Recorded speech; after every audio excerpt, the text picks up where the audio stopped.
Des 7 morts à Uvira, de Wazalendo, tués dont les FARDC ont tué, et 8 morts dans le territoire du Touri par le Codeco. Bonjour, bonsoir. Nous vous saluons de partout où vous êtes en train de nous suivre à cet espace Analysons Congo. Analysons Congo vient ce matin et ce soir pour analyser ensemble avec vous et essayer de partager et parler de certaines situations. Abonnez-vous, likez, laissez les commentaires. Nous vous demandons de laisser un like positif pour nous permettre à ce que nous puissions encore et encore vous servir. La journée d'aujourd'hui, elle sera surchargée d'analyse puisque c'est le jour J où nous devons écouter la sentence, soit la condamnation ou la libération de M. Constant Mutamba. Mais je viendrai faire une analyse après celle-ci, vous démontrant comment Constant Mutamba mérite d'être sanctionné puisqu'il a aussi manqué tellement de respect à son chef et connaissant les services. Connaissant Félix, il a manqué de respect à Félix. Il a tellement poireauté Félix, je viendrai vous en parler. Alors, j'étais en train de vous informer et vous dire que dans le territoire de Djougou, ici nous sommes à Nitoré. Aujourd'hui, vers 6h vers 1h du matin, il y a eu un échange de tirs entre les Codeco et la coalition FARDC UPDF dans le territoire de Djougou. C'est après où nous avons un bilan du 26. Le 26 dans le chefferie, dans quelques chefferies, notamment la chefferie de Bambou et la chefferie, il y a eu 3 villages qui ont été totalement attaqués par le Codeco, notamment Bambou y est dedans. Il y a eu 8 morts civils qui ont été tués à la machette et à l'arme à feu. Il y a eu 13 chèvres emportées, 7 maisons pillées, 3 personnes blessées et 3 autres qui ont été jusque-là kidnappées par la coalition Codeco-ADEF. Au début, c'était la coalition, c'était Codeco, mais aujourd'hui, c'est la coalition Codeco-ADEF. Et les Codeco sont alliés aux FARDC. Je ne sais pas si vous êtes en train de comprendre ce qui se passe dans les territoires d'Ituri. Je ne sais pas si le gouvernement continue à ne pas comprendre ce qui se passe. Mais voilà, maintenant, aujourd'hui, la bête qu'on a créée est devenue tellement incontrôlable. C'est les Codeco qui ont fait coalition avec les FARDC. Et c'est les Codeco qui étaient en train de traquer les éléments des CRP. Mais aujourd'hui, ils ne traquent plus les CRP, ils traquent la population, le paisible citoyen. Et les Codeco opèrent conjointement et exactement comme font les ADF Nalo. Mais toute la question, c'est de savoir pourquoi les Codeco opèrent ainsi. Au début, on pouvait se dire qu'ils étaient en train de les apprendre aux miliciens de CRP. Mais maintenant, là, c'est comme s'ils sont en train de s'attaquer à une ethnie. Et ils sont en train de s'attaquer à un tribu pour le chasser ou le demander de se déloger. Et connaissant le mode opératoire des ADF, connaissant aussi les affinités qu'ont les Codeco, qui est un groupe qui appartient à un tribu, et s'associer aux ADF revient à dire faire la guerre à un autre tribu. Mais ce qui est encore bizarre, c'est puisque le même Codeco sont alliés des FARDC et ils sont à côté des FARDC pour opérer.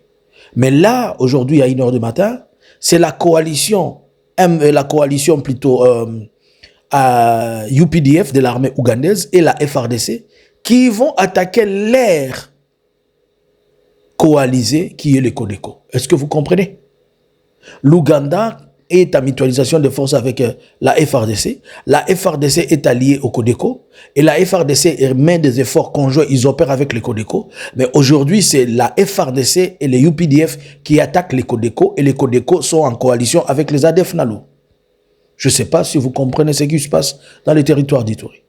Comment sommes-nous arrivés à créer, pas un démon, un système qui est un système qui va rester pour faire le carnage? Et tout ceci se passe pendant l'état de siège. Les informations que je vous donne viennent de la société civile de cette partie du territoire dans les Djougou. Maintenant, posez-vous la question. Ces Codeco trouvent des armes où? Ce sont les FARDC qui les donnent des armes, ils les dotent des uniformes, ils les dotent de munitions, et c'est maintenant les FARDC encore qui font la guerre contre les mêmes personnes à qui ils ont donné les armes, et ce sont les mêmes FARDC qui leur donnent l'appui. La MONUSCO a même observé dans cet échange de tirs, et l'échange de tirs à 1h du matin à l'arme lourde. Il faudrait que le gouvernement essaie de nous expliquer et que le gouvernement mette en place ce qui est trop clair. Par contre, là, le gouvernement ne dépêche aucune personne. Mais pour votre information, vous savez l'incident qu'il y a eu à Uvira. Toute l'information est sortie du fait que le 16, entre le 17 août, un officier FARDC qui était à Lubumbashi, il se rendait à Kisangani avec sa femme, ils ont connu un crash dans un avion. Et l'officier devait être retourné et enterré chez lui dans son territoire, qui est dans le Sud Kivu, notamment vers la province du Sud Kivu, vers le territoire d'Uvira. Mais c'est comme ça que ces bis-là, sortant de Bujumbura, venaient avec beaucoup de membres qui devaient assister à l'enterrement. Ça créait un problème. Ils sont partis. Les Wazalendo ont refusé. Les FARDC se sont intercalés. Ils leur ont demandé de rentrer. Mais hier, pendant la journée, cette intercalation, il y a eu beaucoup d'échanges de tirs. Mais hier, pendant la journée, les Wazalendo quittent là où ils sont et ils vont aller dans des positions FARDC, notamment vers toutes les lignes de frontières, puisque ce sont les FARDC qui les occupent. Et les Wazalendo viennent et disent aux FARDC qu'ils doivent quitter, que désormais ce soit eux qui vont prendre cela. Ainsi donc, on va informer les commandants sectaires. Le commandant sectaire dit non, puisque ayant reçu l'ordre de la hiérarchie, que c'est eux, la FARDC, qui doit garder deux positions, notamment les frontières, le port et d'autres endroits de sortie. Et les Wazalendo n'ayant pas voulu, ils sont venus attaquer les FARDC et ont commencé à tirer. Ils ont tué les gardes-corps du commandant secteur. C'est dans cet esprit qu'il y a eu des échanges. Il y a eu 7 Wazalendo tués sur place. Eux qui disaient qu'ils ne veulent pas. Ils étaient en train de venir dire que ils ont l'air gris-gris, ils ne peuvent pas être touchés. Mais il faut voir comment leurs cadavres sont logés sur la terre. Comme des gens ils sont en train de mourir, qui sont à l'état haïko. Maintenant, toute la question, automatiquement, Kinshasa délègue le ministre de Défense et notamment le conseiller spécial du président, M. Béran, qui doit arriver aujourd'hui, le 27, il doit arriver à Bujumbura et probablement passer à Uvira. Bon, on va voir s'il va tenir seulement la réunion à Bujumbura ou bien il va aller jusqu'à à Uvira. Tout ça, puisqu'ils se disent qu'ils sont à la porte de l'entrée des M23, il faudrait trouver solution, il faudrait ceci et cela. Mais comment, depuis qu'on est en train de parler d'Ituri, on ne délègue pas une mission là-bas? Comment on ne diligente pas une équipe pour aller comprendre, savoir ce qui se passe? Le gouvernement congolais est d'abord complice de ça, puisque c'est lui qui appuie et c'est lui qui a séparé les groupes ethniques, au lieu de les mettre ensemble. Et il ne se limite pas seulement par là. La FARDC, le gouvernement n'est même pas en mesure de trouver des solutions ou bien de changer de commandant ou changer ceux qui sont les auteurs de cette histoire. Il n'y a pas d'opération claire.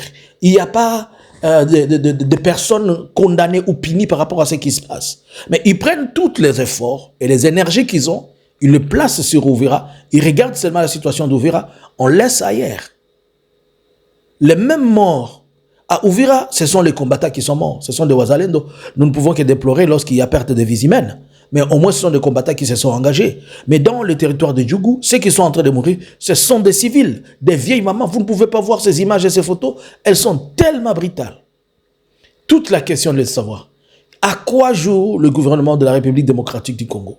Comment tout ce qui est pro-Rwanda, le gouvernement y donne suffisamment de l'énergie, et tout ce qui est pro-Ouganda, le gouvernement se retire. Donc, le gouvernement nous tue d'un côté, et de l'autre côté, il laisse qu'on nous tue sans qu'on en parle. Je me demande pourquoi tous ces efforts sont fournis pour juste un coin et un autre, on peut tuer comme on veut. Nous attendons de savoir ce qui va se passer avec la délégation qui est envoyée. Mais encore une seconde fois, bazalendo sinabelezia kila siku amko nasikia. Si mnaona kisi mnakufa bure, saba mnaenda nani mwatazika bale watu. Ba mwa banaacha ba bibi yabo batoto. Ase mko nakufia nchi. Mko nakufia ujinga, hamko nakufia nchi. Na mujinga haonake na shetani na Mungu.